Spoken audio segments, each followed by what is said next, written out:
Hi everybody, this is the hardware component of our capstone project. So the main problem that we are looking to solve in this project is taking consistent images for the analysis portion, which we'll demonstrate to you in just a second. And what this device does here is limit any external light that gets inside and also hold the camera and lighting system. Looking inside the prototype, we can see the lights mounted along the side in order to ensure consistent lighting for each image that we're taking, as well as the camera mount, which will in the future be adjustable in order to take images at different heights of the leg. Also in the future, there will be a top covering this device so that the light is isolated to only the source that is found within inside the prototype. Now for a demonstration of how the device would work with a patient standing inside. They would stand as I am now with one leg in the center of the device and the other one propped up on the outside of the machine. Now as the images are taken from the mounted camera, the entire cylinder will rotate around the patient's legs, ensuring specific landmarks are taken at each time. And also, if needed, if the rash is on the patient's arms, a sort of bed system could be set up next to it, and the arm could be inserted into the center of the cylinder, just as I'm doing now with my leg. So after we take the images of a patient's limb, we will need to pre-process them before passing them to the lesion detecting software, ensuring higher accuracy in its performance. One essential step of this pre-processing stage will be in stitching the multiple angles taken of the limb into one seamless image. This will prevent lesions that are visible from multiple angles from being counted more than once. To demonstrate this concept, we took multiple pictures of a globe, rotating it 15 degrees each time in between. These images were then imported into MATLAB, where feature detection libraries were used to detect and match features present in the different angles.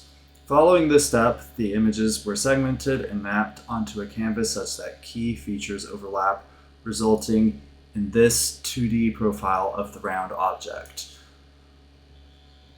So while here continuous shapes are visible in this profile, some distortions are visible in the output, particularly when moving away from the equator. Since the images we will be taking of the patients are limbs, which are more cylindrical in shape than a globe, these distortions should be less apparent. And following this pre-processing stage, the images will be passed to our classification software, for which we will outline our training process now. We started by using the Kaggle monkeypox skin lesion dataset to train our model. To maximize performances, we leveraged DensNet 201, a pre-trained convolutional neural network. After training, we achieved a test accuracy of 96.88%. Here, you can see some of the images from the dataset alongside the model's predictions and its actual classifications. As you can see, the results are all correct, showcasing the model's precision. To make our tool more accessible, I created a web page where users can upload an image and receive classification immediately. This model will determine whether the image is monkeypox or something else, like a common rash. Here are my demonstrations. I'll demonstrate with 3 monkeypox images first. You can see that they will be all correctly identified as monkeypox. And these are just random images I found online. Now I'll do a monkeypox image that I found online.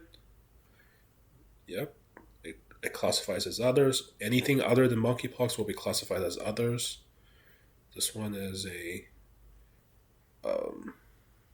another skin disease that's not monkeypox.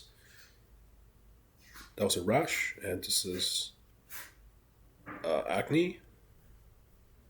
And for the last one, we have just a normal left shoulder. Additionally, we implemented a detection network using Detection 2 to further analyze monkeypox lesions. While this network currently achieves an accuracy of 30 to 50%, it enables us to detect the number of lesions presented by counting the detected bounding boxes.